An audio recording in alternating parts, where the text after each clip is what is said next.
Good evening and welcome to our evening chat.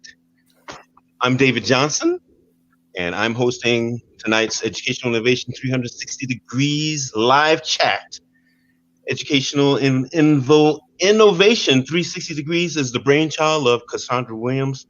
Cassandra is an expert in e-learning and remote learning, and you should check her out on her website or on YouTube. Tonight's conversation is titled, How are your English learners doing in this virtual world? What does dual language immersion education have to offer when it comes to increasing equity and centering differences in our schools? It's my pleasure to introduce our guest, Barbara Kennedy. She goes by BK, EDD, Doctor of Education. She is the owner of Global Lingual Ed Consulting. And BK is my buddy. We collaborate on various things, particularly regarding social justice. And we care about who would otherwise be marginalized students. Hello, BK. Hi, David. Thank you so much for hosting this tonight. And I'm excited to have all of you out there tuning in on this Thursday evening. It's my pleasure to see you, especially that braid. That braid looks great. This is my pandemic hair. I think I've grown it about 4 or 5 inches since the start of the pandemic, and I'm hoping to get it cut at some point once the world becomes a little more safe. Yes, I can appreciate that fully. So tell us about yourself. Absolutely. So my name is Barbara Kennedy, but I do go by my initials BK, and I live in Austin, Texas, and have been here mostly for over 30 years, with about 4 years in Washington, D.C. And I am a multilingual educator and advocate, very passionate about multilingual education for children, English learners who come from all over the world into our schools, pre-K through grade 12. And I grew up in Canada and the US and always worked hard to become multilingual. So I have acquired a decent proficiency in German and in Spanish. And I also have dabbled in other languages. And I like to say that I am fully aware that for me, as a native English speaker in a native English speaking land, the United States, it's a privilege for me to become multilingual. But for the students that I dedicate and have dedicated my whole professional career to, English learners as they're called, and I'll do this because we're going to talk a little more about that term shortly. For those children, multilingualism isn't really just a privilege. It's a matter of, it's indispensable, and it's a matter of their own cultural linguistic survival and their bilingual identity and attachment to their heritage, family, culture, community. So I just wanted to kind of bring that forth because this really is very much a social justice issue for these children. Mm-hmm. I didn't know that you were born in Canada. I was. I'm the youngest of 8 children, and we were all born in Canada to a Canadian mother and a U.S. American father, right on the border. So Windsor, Ontario is right across the river from Detroit, Michigan. And so I spent summers way up in rural Canada, and then winters. We did move to the United States when I was 3 to Detroit, and I spent my winters there. So I was constantly crossing the border, being teased for my accent and the way I spelled things. And I had cousins who were multilingual. They were French, English multilingual, and I always wondered why that wasn't the way I was being raised. So I ended up teaching myself a lot of languages and continue to do that today. So is French one of your languages then? So growing up, I did a lot of French, and then all through grad school, I would not say I'm fluent in French, but I can read it. I can tool around in it a bit. And what are all the languages you speak then? You said Spanish, you mentioned German, English, of course. Yes, I also was for quite a while pretty proficient in Turkish. That has, because when I lived in Germany, I lived in a community of, so in Germany at that time in the 80s, the Turkish community was the largest immigrant community across, and you know this, David, because you've lived in Germany as well. So I tutored children who spoke Turkish in the home. I tutored them in German. et cetera, et cetera. So I spent a lot of time in Turkey as well when I was living in Germany. So Wow, you've had an exciting life. fortunately. Now, regarding language, would you say that your natural talent is acquiring new languages? You know, I would say that I have an affinity for languages, but I also have a high interest. I've always, even as a young child, I loved languages and learning languages and playing with language. And I write. I'm a writer, both professionally and also in creative writing and poetry. So I'm sort of just a language. I like to say I'm a language nerd on even days and a language jock on odd days. I understand. Well, you mentioned writing. Tell us about your writing projects. So I do a lot of professional writing, of course. I've published works in research, and then I do a lot of blogging. And then I love to do creative writing if I ever have the free time. And I just do poetry. I do different types of poetry and other short fiction. And then what about global lingo consulting? Global lingo ed consulting. That's a mouthful. It's Globa Lingo. It's probably a little easier if we break up the syllables that way. So Globa Lingo. Okay. Yeah. So I have, for the past couple of years, I've finally gotten to realize my dream of having my own consulting company, so that I can focus all of my energy on English learner education with a real sharp focus, mostly on dual language education. And so the name of my company is Global Lingo Education Consulting, and I work with school districts in Texas, but then also across the country, mostly on dual language program planning, implementation, leadership, professional development, and teacher professional development. Overall, then, what is your why? Why do you do what you do? My why is that I believe, first of all, that language and home language are critical pieces of our own identity that connect us to our past and to our family. And they also, our language or languages help to form our worldview. So when we learn different languages, we learn different ways to view the world, which I think is incredibly important, particularly today where people get very stuck in certain views. So it's very eye-opening. Also, multilingualism allows us to communicate with people across the world and find ways to communicate authentically rather than expecting everyone to just know English and speak, my language. And so when I've had the opportunity to travel, it's just really great to let people to engage in authentic conversations where everyone can use all of their different languages to express themselves authentically and share. And it's joyful. So yeah, I think your word authentic is a good one, a good and strong word. Well, ma'am, are you ready to go through our conversation today, our topics? Absolutely, yes. I see we have three major topics: English learner, access to virtual PK to 12 learning, PK-12 schools as monolingual English pipelines, and centering difference through dual language education. Shall we begin with English learner, access to virtual PK-12 learning? Absolutely. David, I'm wondering, are you going to pull up that PowerPoint? Because it's... Yes, I noticed that it disappeared, and I hope you have a copy yourself. Okay. Great. No worries. So the first topic, as David said, is that I thought we'd look at and talk a little bit about is English learner access to virtual pre-K-12 learning. Given the pandemic and everything that we all are currently experiencing, some of you might be teachers every day, just delivering your instruction either partially or fully in the virtual world. Very challenging. So one thing I wanted to talk a little bit with y'all about is, of course, equity and access to high quality education for English learners under the pandemic. And again, I say English learner. We'll talk more later about why I prefer to.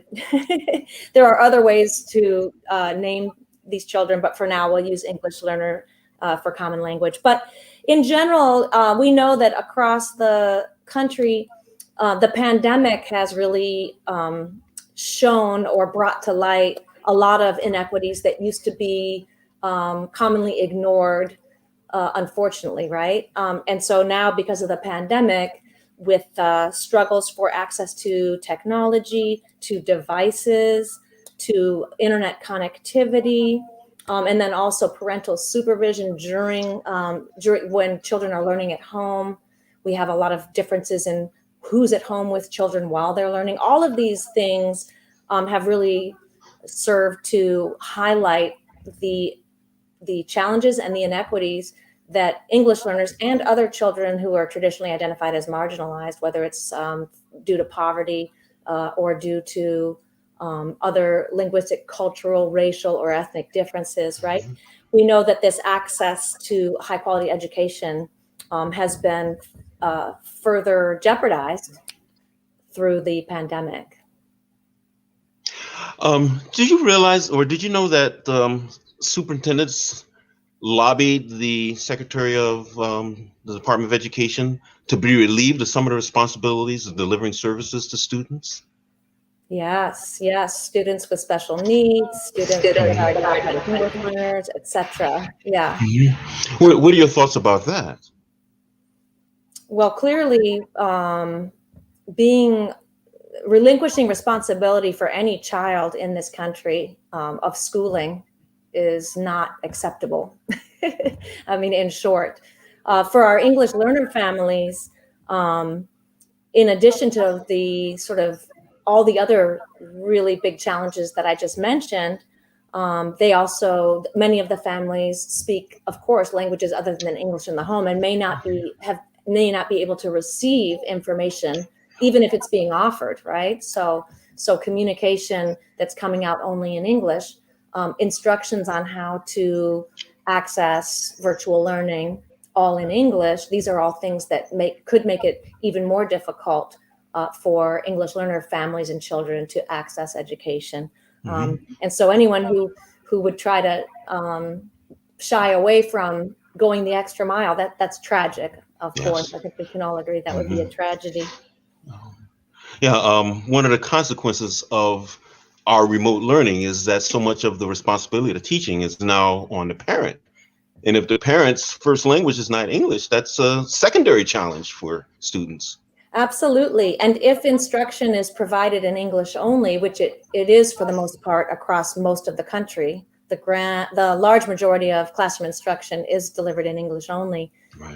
When that instruction lands in kitchens and on living room, on kitchen tables and in living rooms, as it has during the pandemic, then of course families where English is not the language of the home really struggle to understand, support, and support their children in the education.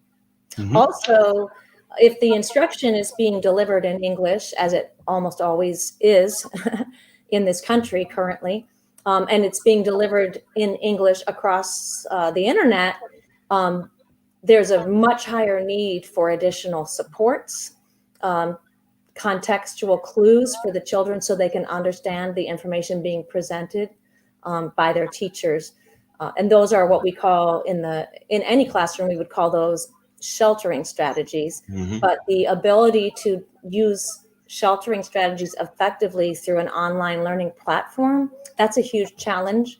And it often falls to teachers now to figure that out without any support, right? So many of you may have last spring or, suddenly from one day to the next, found yourself scrambling, not just to serve all children well through this virtual learning, but trying to serve students such as English learners that have very specific needs, and the tools provided are not designed to meet those needs. So then it fell and continues often to fall on the laps of the teachers to accommodate that instruction and do their best. Yes, so much of the responsibility falls upon teachers. You want to move on to your next topic? PK schools are monolingual English pipelines? Absolutely. So when we talk about pre-K-12 schools being monolingual English pipelines, there's a couple things we could sort of break out from that. One is this idea of monolingual English culture in the United States. And while we are a country of immigrants, and we have, I believe I just read a couple days ago, we rank number 5 in the world for the number of different languages that are spoken here in the United States. While that's the case, our culture, our society, our systems, and our policies, generally speaking, are English centric, right? Yeah. And we don't have an official language in this country of English. It's not in policy, but we do in practice have a very monolingual English culture. And so that information is disseminated in English often only, possibly also in Spanish in some states. But even more than these current practices is that there's on one hand, monolingual English culture that we may not even be aware of because it's kind of the way things are. But then, so one important thing is to raise our awareness of how English-centric our country is, and then how our schools are, particularly, for example, the accountability system for student achievement in English. That's very English-centric. But we also, there are also people out there, actors, who want the country to have English as the official language and want to eradicate other languages.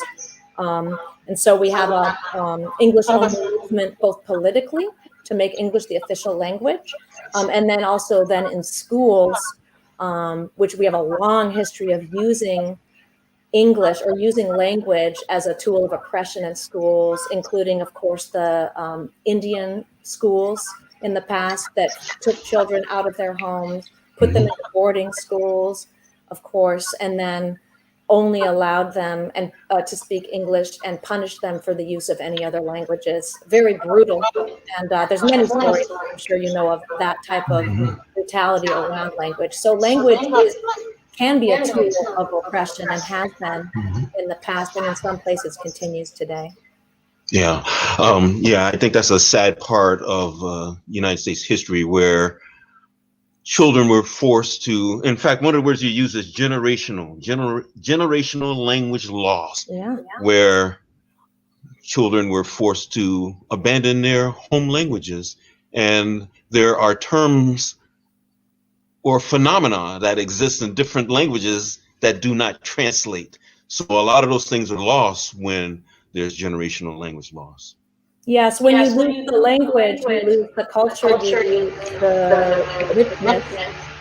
And also, so it's tied to the identity, right? Yes. The identity of the children. So language loss for children is associated with a couple things that might be surprising. First of all, we assume that if children learn all in English, they're going to acquire English more quickly and better. But all of the research, and there's a lot of research on this, is very clear in finding that children who continue to develop their native language while they acquire English actually acquire English better and to higher levels. Right. And they also then perform better academically and persist in school and graduate. So this is where it all kind of ties into our school system, where if we are insisting on English-only instruction, we are creating a pipeline, first of all, of young children moving up and having their native language eradicated, becoming English-only proficient, but also then having lower achievement and lower success, and then, of course, lifelong lower outcomes as a result of this process. Right. There are a lot of things tied to one's language, including identity, self-identity. And one of the strengths of self-identity is that it helps you succeed in school. So that's a good one. So yeah, very important. Absolutely. Shall we move on to your next topic, centering difference through dual language education? Absolutely. So against the backdrop of what we've been talking about, where monolingual English monolingualism is generally centered in our society and in our schools, dual language education poses a really great alternative, because instead of centering English and monolingualism as sort of the norm in school, and I'll tease that out a little bit in a minute, but instead of doing that in dual language education, we center bilingualism, because in dual language education, children participate in grade level instruction in English and an additional language, which is the home language, right? The heritage language of those children. So they are given the opportunity from pre-K all the way up to either the end of elementary school or preferably the end of middle or high school. They're given the opportunity to participate in at least half of their instruction in their native language, including math, science, social studies, reading and writing. So it's not just oral language, but all of the content instruction in their native language and in English at each grade level. So their goal is by development of bilingualism and biliteracy. That's a pipeline to bilingualism and biliteracy instead of a pipeline to English monolingualism. Mm-hmm. So we can see that there's so many benefits linguistically, but also in terms of their cognitive development, Right.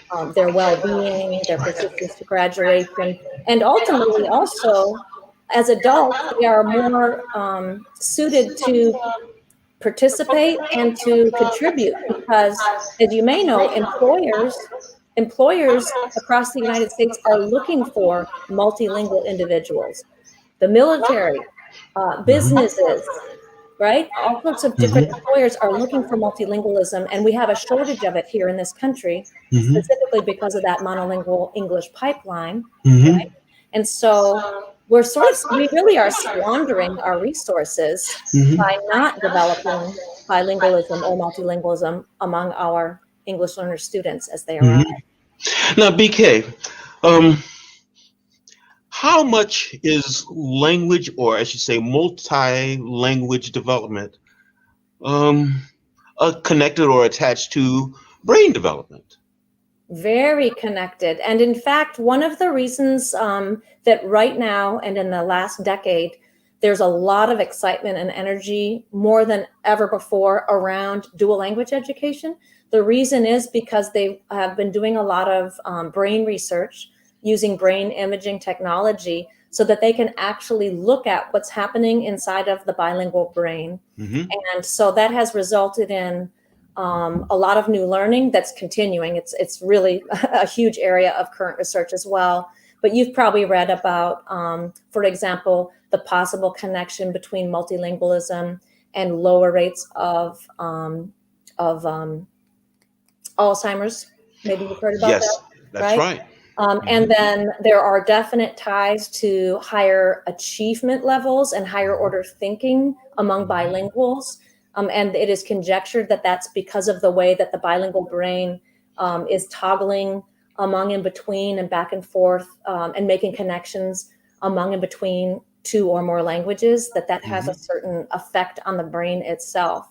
So that's a field that's really very interesting and very much in development as we speak. But it is bringing interest to dual language education, not just as a social justice issue, but also as an issue, or it makes dual language very palatable, even for native English speakers. But that enters us into something called the gentrification of dual language. Maybe you've heard about it. What does that mean? Gentrification of dual language?